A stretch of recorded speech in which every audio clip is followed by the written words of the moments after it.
디모데는 시골 사람입니다. 만약 사도 바울이 루스드라라는 마을에 들르지 않았다면 우리 기독교 역사에 결코 나오지 않을 그런 도시입니다. 루스드라 청년이 사도 바울을 따르게 되고 그는 사도 바울 뒤를 잇는 계승자가 됩니다. 로마 사람도 아닙니다. 예루살렘 사람도 아니고요. 빌립보, 에베소 사람도 아닙니다. 그런데 그의 이름으로 된 책이 있습니다. 디모데 전후서입니다. 그리고 사도 바울이 가장 사랑하고 또 가장 많이 칭찬하고 보고 싶어하는 자가 이 시골 출신 디모데입니다. 디모데후서는 사도 바울 마지막 서신입니다. 2차 투옥이 되는데요. 이때 사도 바울은 알았습니다. 이번이 마지막이다. 여기서 나는 죽겠다. 그래서 디모데에게 마지막 서신을 보냈는데요. 이때 시점은 디모데를 만나고 나서 25년쯤 지나서 청년 때 만났다면 디모데는 중년이 됐을 거고, 사도 바울은 중년 때 디모데를 만났다. 지금은 노인이 되었습니다. 사도 바울은 한 68세. 사도 바울의 일생이 굉장히 힘들었거든요. 근데도 디모데는 24년 동안 여전히 사도 바울과 함께 여전히 사도 바울의 사랑에 받는 그런 모습으로 살아갑니다. 사도 바울이 인생의 마지막에 다 떠나고 혼자 남았지만 그때 여전히 나를 사랑하고 내가 사랑하는 디모데가 있다는 것이 사도에게는 얼마나 큰 위로였고 격려였을까요? 어떻게 이렇게 남을 수 있었을까요? 어떻게 처음과 같은 모습으로 마지막도 그 처음의 모습을 갖고 있을 수 있었을까요? 첫째는 디모데에게는 믿음의 좋은 본이 있었습니다. 5절 같이 읽어봅니다. 이는 내 속에 거짓없는 믿음을 생각합니다. 이 믿음은 먼저 내 외조모 로이스와 내 어머니 유니게 속에 있더니 내 속에도 있는 줄을 확신하노라. 디모데는 힘들 때마다 어떻게 결정해야 되는지 갈등할 때마다 자기 외할머니와 자기 어머니를 떠올렸을 겁니다. 그리고 자기 어머니가 외할머니가 믿음으로 산 걸 보면서 그 결과를 보았습니다. 할머니의 결과를 보고 어머니의 결과를 보고 그러면 확실한 거지. 믿음으로 사는 자를 하나님이 이렇게 책임지시는구나. 믿음으로 사는 게 맞는 거구나. 어떤 삶이 제일 지혜롭고 제일 복된 삶일까? 우리 할머니를 보면 되고 우리 어머니를 보면 되는구나. 그 두 분이 동일했는데 뭐로 동일했는가 하면 거짓 없는 믿음. 디모데는 어려서부터 성경을 알았다고 했습니다. 디모데 어머니는 디모데에게 제일 중요한 게 말씀이라는 것을 강조했습니다. 사도 바울이 디모데를 데리고 떠나려고 할 때 그 어머니가 순순하게 내어드립니다. 근데요, 그걸 바라고 내어준 게 아닙니다. 예수님을 따를 때 예수님의 두 제자 가운데 베드로, 야고보와 요한이 있습니다. 그 어머니는 살로메입니다. 이 살로메는 두 아들을 보낼 때요, 흑심이 있었습니다. 예수님이 영광 받을 때 하나는 오른쪽 하나는 왼쪽. 근데 흑심을 가질만 해요. 왜냐하면 그 살로메는 마리아와 친척이거든요. 근데요, 디모데 어머니 로이스는요, 디모데를 맡기면서 그런 생각을 가질 수가 없습니다. 왜냐하면 디모데 아버지는 헬라인 혼혈하거든요. 시골 출신. 뭘 바라고 맡긴 게 아닙니다. 하나님이 쓰시겠다고 하니까 맡긴 겁니다. 디모데는요, 시간이 지나면 지날수록 자기 어머니의 마음을 이해하게 됩니다. 우리 엄마는 진짜 믿음의 여성이었구나.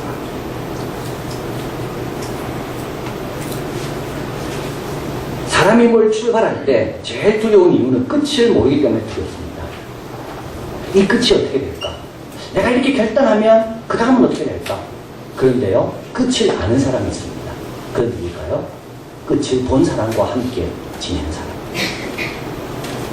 믿음의 본이 왜 중요할까? 누군가에게 그 끝을 보여줄 수 있기 때문에. 그래서 우리는요, 끝날까지 충성해야 됩니다. 끝날까지 믿음으로 살아야 됩니다. 그래야지 어떻게 됩니까? 인생을 통하여 좋은 본을 남기기 때문에. 가정을 가리켜 부모가 자녀의 영혼을 만드는 곳이라고 말합니다. 가정은 부모가 자녀의 영혼을 만드는 곳입니다. 가정은 직접적인 가르침보다 부모들의 일상적인 삶을 보면서 가르치는 것이기 때문에 그렇습니다. 자녀들의 가치관은요, 대부분 부모 가치관하고 같이 갑니다. 자녀들의 신앙의 가치관도요, 부모의 신앙의 가치관 대부분 같이 갑니다. 왜냐하면 자녀들은 늘 보는 게 그거니까. 엘리자베스 언더우드는 우리 한국 최초의 선교사, 언더우드 선교사의 4대 손입니다. 그분은 여성입니다. 한국에 태어났지만 미국에서 공부를 해서 문화인류학 박사를 받게 되고 지금 문화인류학 교수입니다. 근데 그분은 초기에는 자기 서양 선교사들이 워낙 식민지 제국주의적인 생각으로 가서 선교했기 때문에 자기 할아버지가 선교했던 사진을 자기 연구실에 걸어놓지 않았대요. 일부러 숨겼다는 겁니다. 그런데 자기가 우리 할아버지는 어떻게 선교했을까를 문화인류학적으로 연구를 하게 됩니다. 실질적으로 연구를 하게 됩니다. 그래서 서양 선교사들이 한국에 와서 여러 가지 사람을 만났을 때 나는 누군가 이 정체성을 어떻게 그들은 해결했는가, 그러다가 놀라운 걸 발견하게 됩니다. 이들은 끊임없이 식민지와 모든 정체성이 아니라 오히려 한국민과 같아지고 나는 정체성으로 살았다. 그리고 나서 자기 연구실에 자기 할아버지가 우리 조선 사람들과 찍은 사진들 당당하게 걸어놓게 됩니다. 그녀가 적은 책 한국 선교 역사에 보면 위대한 선교의 세기인 1880년대, 이때 많은 미국의 젊은이들이 세계로 가나가게 됩니다. 이때 청년들이 선교운동에 영향을 받게 되고 대학생들이 거의 이때 기독교 신시한 대학생들이 선교운동에 영향을 받아 선교지로 갑니다. 그런데 가만히 보니까 그 대학생들은 다 어린 시절 때 가정에서 선교의 영향을 받은 적이 있더라고요. 한국에 온 대부분의 남녀 선교사들은 독실한 개신교 가정의 출신이었습니다. 그녀는 그걸 밝혀냈습니다. 그리고 언더우드 선교사만 해도 4살 때 본인이 선교지로 가기로 헌신했다.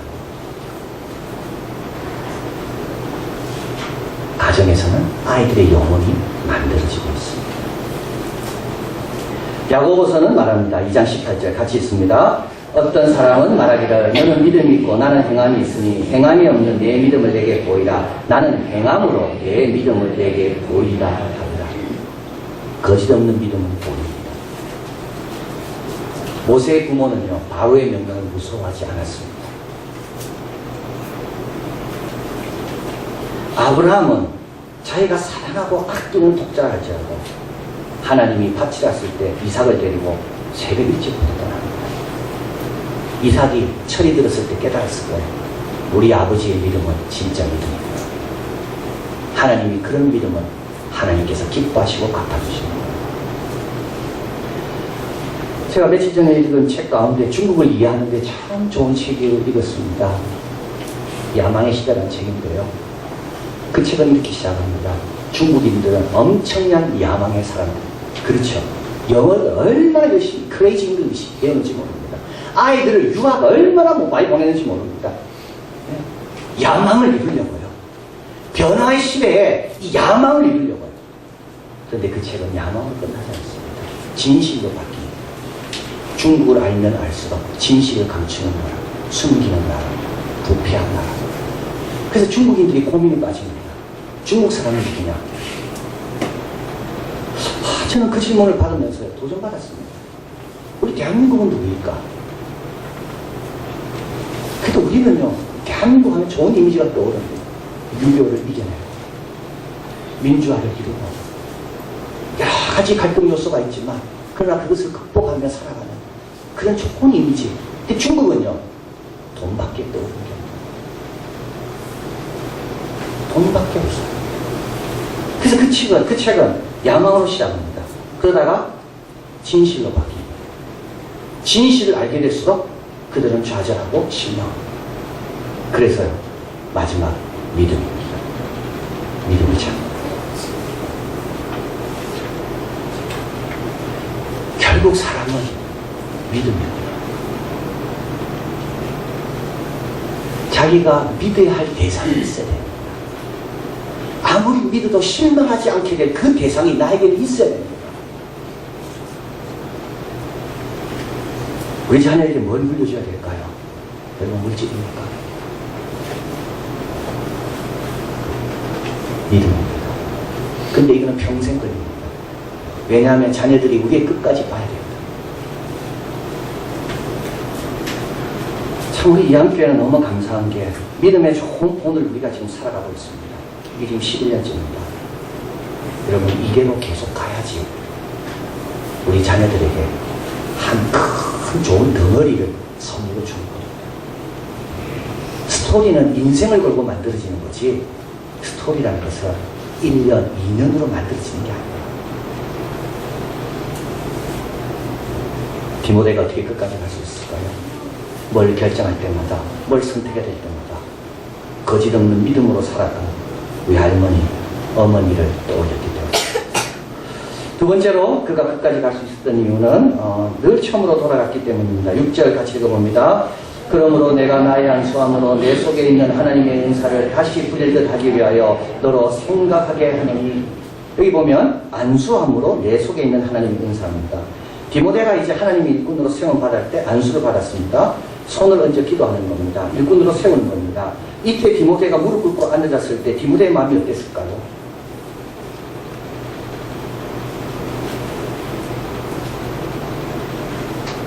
아마 이랬을 거예요.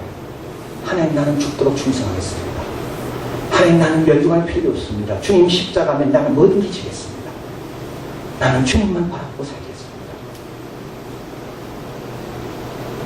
우리 신학교 시험 치러 가면 애들 다 그런 입장입니다. 뭐 저도 그랬고요. 하나님 신학교만 합격시켜주시면 내가 평생 주의 신실한 종이 되겠습니다. 이게 안수함을 받을 때 바로 그 심리입니다. 이때 하나님께서 은사를 주시는 거죠. 내가 너를 알고 내가 너를 책임진다. 근데요 사람은요 이렇게 출발하지만 사탄이 가라지를 계속 부립니다. 그래서 처음 마음은 자꾸 작아지고요 엉뚱한 마음이 커지게 됩니다. 마가복음, 마태복음 14장 7절 같이 있습니다. 더러는 가시떨기 위에 떨어짐에 가시가 자라서 기름을 막고. 똑같은 은혜인데도요 그 은혜가 나에게 힘을 못 발휘합니다. 왜냐하면 다른 데로 에너지 쓸 것이 많기 때문에 그 은혜를 온전히 흡수하지 못하기 때문에 그렇습니다. 처음에는요 은혜가 다 흡수가 됐어요. 그런데 지금은요 다른 게 너무 많은 생각이 있기 때문에 은혜가 온전히 흡수가 되지 않는 겁니다. 그래서 어떻게 돼요? 자라지 못하는 거예요.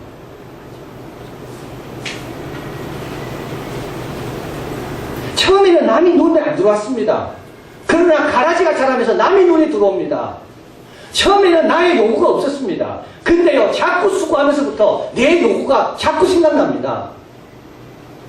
이게 자라는 거예요.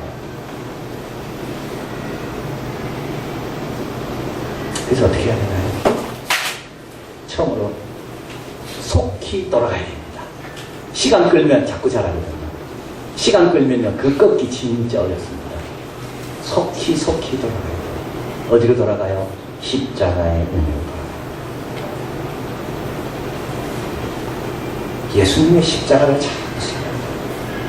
예수님이 당하셨던 걸 자꾸 생각해요. 예수님이 그걸 다 견디셨던 걸 생각해요. 그리고 그 예수님을 하나님께서 무덤에서 일으키시는 그걸 자꾸 생각해야 됩니다. 그러면 어떻게 될까요? 내 욕심들이 십자가의 못을 박히는 겁니다. 내가 십자가의 못을 박히면서 그 가라지들이, 그 가시들이 십자가의 못을 박히는 거예요.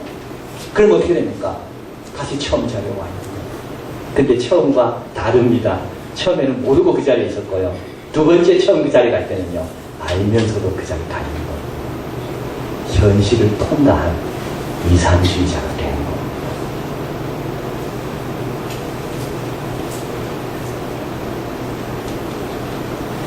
디모데 보고 이야기합니다. 너 처음 안수받을 때 그 마음 다시 불릴 듯 해라. 그러면요 끝까지 가는 게 무섭지가 않습니다. 힘들지가 않습니다. 자, 그래서 디모데는 끝까지 올 수 있었고요. 믿음의 좋은 본을 늘 보면서 교훈으로 삼고 그것을 기준으로 거기에 따라 결정했고, 또 한 가지는 안수받을 때 그때 내 심정, 그때 하나님이 나에게 주셨던 은혜를 기억하며 다시 처음에 잡니다. 그래서 저는 이런 생각을 해봅니다. 여러분 아이가 미워지잖아요. 그러면 그 아이를 넣은 산부인과 한번 다녀오시면 아마 좋아지지 않을까 이런 생각을 합니다. 그래서 아이가 안 생겨서 그렇게 기도하고 아이만 주시면 내가 바랄 것이 없다고. 그래서 그 산부인과에서 그 아이를 얻었어요. 근데 가시가 또 생겨가지고. 사랑이 식으면요, 첫 번째 사랑을 고백했던 곳으로 가랍니다. 그럼 어떻게 됩니까? 우리가 이때 처음에 그 사랑을 우리가 여기서 다짐했던 곳, 우리에게는 그 처음 자리가 십자가의 자리예요. 그래서 디모데는 엄마 외할머니를 보고, 그리고 자기가 처음에 어땠는가를 늘 돌이켜보고, 그리고 우리 하나님께서 이런 디모데를 가만히 내버려두지 않죠. 하나님께서 계속 능력을 주시는 겁니다. 8절 같이 읽어봅니다. 오직 하나님의 능력을 쫓아 복음과 함께 고난을 받으라. 복음과 함께 고난 받으라. 이 말은 참 힘든 말입니다. 그런데 앞에 능력이 있기 때문에 힘들지가 않습니다. 사도 바울도 그랬습니다. 디모데전서 1장 12절 나를 능하게 하신 그리스도 예수를 내가 감사하면 나를 충성되게 여겨 내게 직분을 맡기십니다. 능하게 하십니다.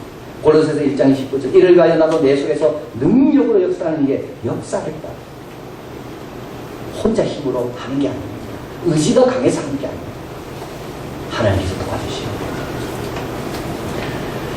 몰리 구텔 매닉이라는 이분은 변호사입니다. 그런데 참 자기가 연구를 해서 참 좋은 책을 적었습니다. 전쟁터로 간 책들이라는 책입니다. 책을 왜 읽어야 되는지를 참 알게 하는 책입니다. 그리고 이 책은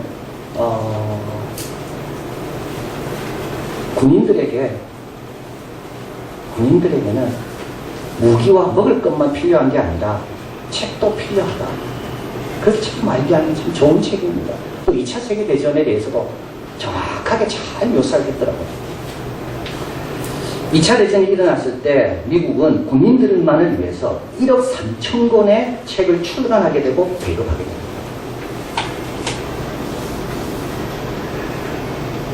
그런데 이 군인들에게 책을 보내는 운동을 누가 하는가 하면 미국 도서관 사서들이 합니다. 왜냐하면 히틀러가 베를린 베베 광장 앞에서 책을 불태우거든요. 그리고 히틀러는 가는 곳마다 도서관을 불태우거든요. 그 도서관 사사들이 저거는 너무 나쁜 짓이고 우리는 안 되겠다. 우리는 더 좋은 책을 군인들에게 읽게 해서 이 싸움은 칼과 창에 대한 싸움뿐만 아니라 생각의 싸움이기 때문에 왜 전쟁에 임해야 되고 어떤 자세로 임해야 되는지 그래서 좋은 책을 읽히자. 그래서 사사들이 책을 모으기 시작합니다. 그래서 책이 많이 모이게 되고요. 한 1,000만 권 이상의 책이 모입니다. 근데 사사들은 그 책을 일일이 분류합니다. 어떻게 분류하냐면 아동용 책은 아동 도서관으로 보내고 군인들이 읽기에 적합하지 않는 책은 또 다른 데로 보내고 또 너무 오래된 책은 팔아가지고 군인들이 날씨 때문에 그렇습니다. 일부도 단어가 생각이 안 나는 날씨 때문에 군인이 읽기에 적합하지 않은 책을 보내고 또 책이 너무 낡은 것은 또 그 종이를 팔아가지고 군인이 읽기 합한 책으로 또 사서 보내고 또 기증한 책 가운데 진기한 책들 있잖아요. 그런 건 다시 팔아서 또 책으로 바꿔요. 그래서 군인들에게 보내죠. 윌리엄 캐치비는 그때 베스트셀러가 되고요. 그래서 군인들은요, 혼자 있는 시간에 전쟁터에서 때로는 병실에서 자기 수술을 기다리면서 아무 할 것이 없는데 그런 소설도 읽고 자기 개발서도 읽고 전기도 읽고 역사도 읽고 이러면서 그들이 위로도 받고 내가 제대하면 뭘 할 건지 꿈도 꾸게 됐다는 겁니다. 그리고 이 이야기는 여기서 끝나지 않습니다. 전쟁이 끝납니다. 1,000만 명의 젊은이들이 미국으로 돌아옵니다. 미국 사회는 이 1,000만 명 때문에 복잡해질 수가 있습니다. 그래서 GI, Bill of Rights라는 것을 통과시킵니다. 그래서 미국 군인 참전용사들에게 무상으로 대학 교육을 받게 됩니다. 1,000만 명 중에 220만 명이 대학에 다닙니다. 어떻게 대학 가게 됐을까요? 그들은 책을 통하여 지식을 얻는 방법을 알았습니다. 저는 그걸 보면서 하나님께서 지금 분리하고 계시거든요. 나에게 가장 적합한 것이 뭘까? 그리고 지금 나에게 주시는 것은 지금뿐만 아니라 앞으로도 쓸모가 있기 때문에 하나님께서 다 주시는 것이요. 염려할 게 없겠구나. 그럼 어떻게 해야 되나요? 우리가 할 일이 있습니다. 이사야 시편 34편 10절 같이 읽습니다. 젊은 사자는 궁핍하여 줄일지라도 여호와를 찾는 자는 모든 좋은 곳에 부족함이 없으리로다. 여호와를 찾아야 됩니다. 집을 지을 때요, 빛이 안 들어오잖아요. 빛은 없습니다, 집에. 그러나 빛이 들어오는 쪽으로 집을 지으면 그 집은 빛이 있는 동안에는 항상 밝습니다. 우리의 삶은 그쪽 방향으로 맞추면 항상 주님의 은혜를 받는다고요. 호세아 6장 3절 읽어봅니다. 그러므로 우리가 여호와를 알자, 힘써 여호와를 알자. 그의 나오시면 새벽빛같이 일정하시니 비와 같이 땅을 적시는 늦은 비와 같이 우리에게 임하시리라 하리라.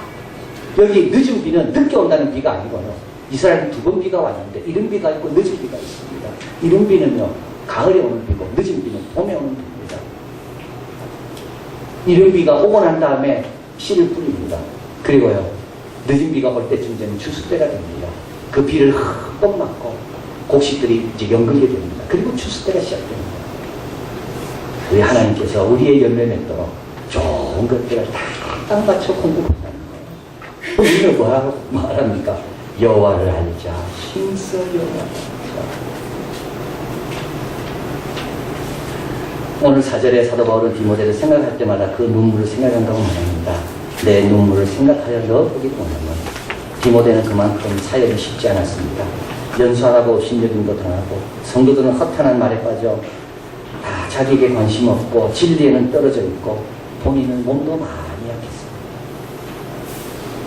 그래서 눈물 흘리며 살고, 그런데요, 눈물 흘리며 사는 디모데가 끝까지 그 자리에 있습니다. 꺼져가는 등불 같고 상한 갈대 같은데도 끝까지 그 자리에 있습니다. 믿음의 좋은 본이 그 옆에 있었기 때문에, 늘 처음으로 신속히 돌아갔기 때문에, 그리고 디모데를 세운 하나님께서 디모데에게 필요한 것을 신실하게 공급했기 때문에 오늘부터 하나님, 내가 우리 자녀들에게 믿음의 유산을 남기는 복된 사람이 되게 달라고 기도하시고, 그리고 가시 키우지 마십시오. 예수님 은혜 잃어버리는 게 제일 손해입니다. 내가 이 은혜 붙잡기 위하여 쓸데없는 가지들 다 밀어붙입니다. 그리고 주님을 향해 산다면 우리가 끝까지 주님을 잘 따르는 종들 될 줄 믿습니다. 사랑하는 하나님 감사합니다. 여기 있는 참 귀한 분들 지금까지 주님을 잘 따르고 신실하게 왔습니다. 처음 부탁한 거, 처음 붙잡은 거 놓지 않고 지금까지 왔습니다. 앞으로도 계속 이렇게 살게 도와주시고, 그래서 누군가 우리의 일생을 기억하며 추억하며 돌이켜볼 때 믿음의 자극이 되고 도전이 되고 본이 되는 그런 복된 삶 다 살 수 있도록 도와주시옵소서. 하나님, 우리의 은혜에는 족하지만 가시 때문에 은혜가 약합니다. 그 세어가지 않도록 그런 거 다 제거하게 도와주시고, 그래서 십자가 생각하며 오늘도 빛을 비추는 주님만 생각하고 그쪽 방향으로 살아서 젊은 사자는 궁핍하여 줄일지라도 여호와를 찾는 자는 모든 좋은 것에 부정함이 없다 그랬는데, 그 넉넉함을 갖고 승리하고 주님을 잘 따라가는 귀한 종들 다 되게 도와 주시옵소서. 예수 그리스도 이름으로 기도하옵나이다. 아멘.